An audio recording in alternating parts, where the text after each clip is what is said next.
is 9 o'clock. This is the UX Showcase for March 18th, 2020.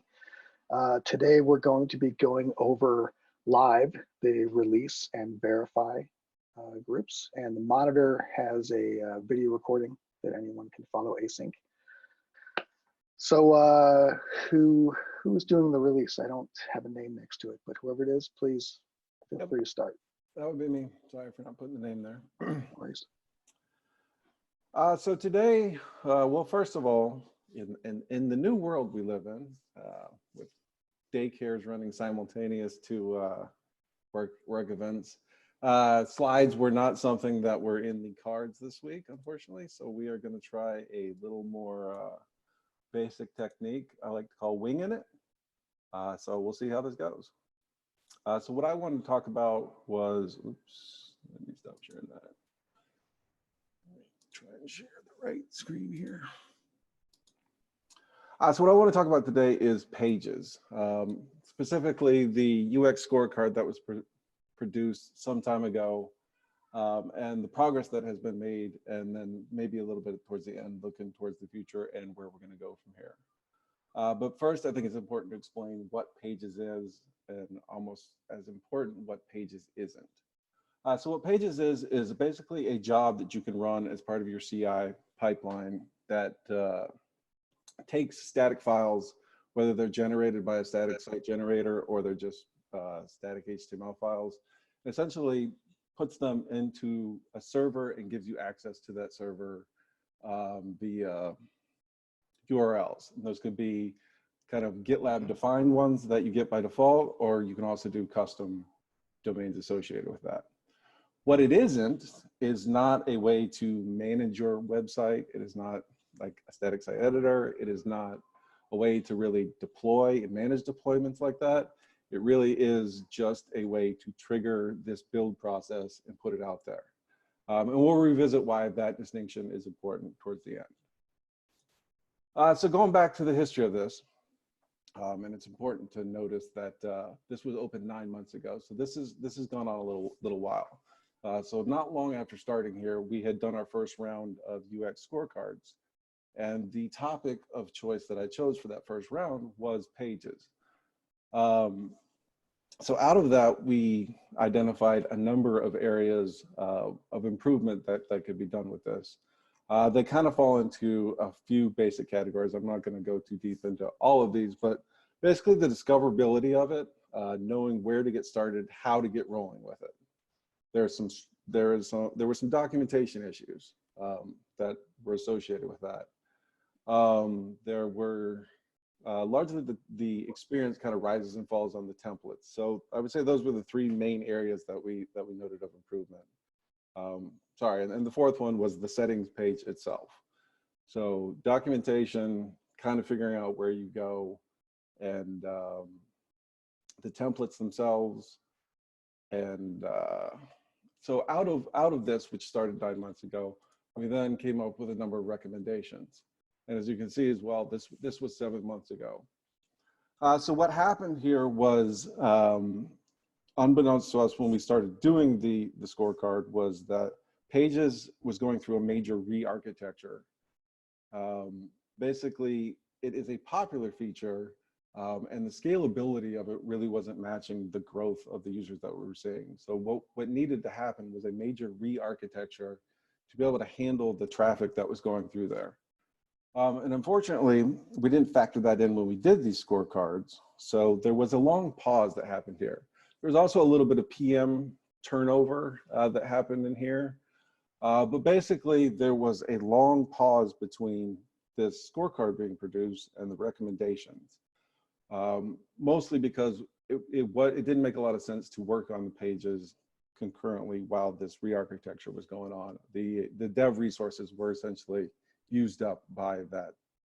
But we did not want to just stop at and do nothing. So in the process, we were able to do one of the bigger problems with it, which was this reorganize the documentation.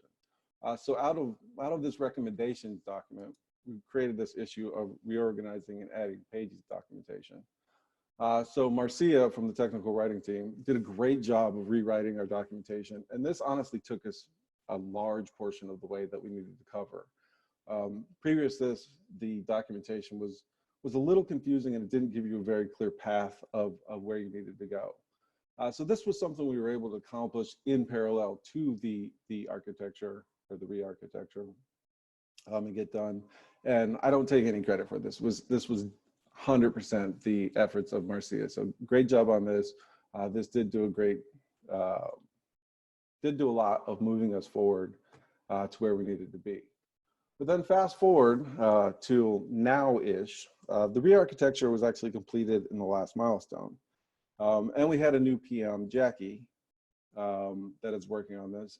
So in anticipation of the re-architecture being done and having the opportunity to address some of these issues, we started working on a epic to address the things that we knew we wanted to do out of these recommendations.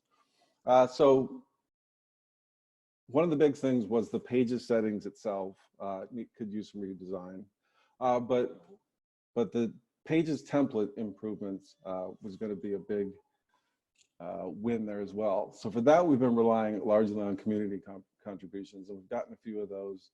Last month, we got a Gatsby template that was a community contribution, so we've been making some strides there. So this issue here was the architecture one, the improved pages load time experiences, which was holding up the main progress there. So all that was preamble to talk about what was really the bulk of the UX work, which was redesigning the pages experience. So let me first stop and show you what the current pages experience is here. So some of the problems with this is that I mean, I think the first thing that everybody knows here is that the remove pages dominates this experience, right? It's so red, it's in your face, it's hard to look away from. There's also this duplicate of access pages and domains. The new domain is very disconnected from where you add domains. So this is the domain list here, this is the new domains here. And then there was this save button that kind of floats out there in the middle of and it isn't really clear what we're able to save. So let me walk through the new experience and some of the changes that we made here. So let me brief, this was the new design here. So we got rid of the access domains section, visually enhanced a little bit the domain section, added the add domain button to be more associated with this, and changed out the remove pages to be instead of a giant thing, it's up in the header here. And then we also added in the ICD configuration button here. So let me dive into these a little bit deeper.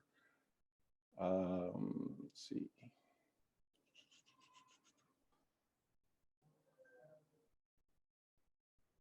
Sorry.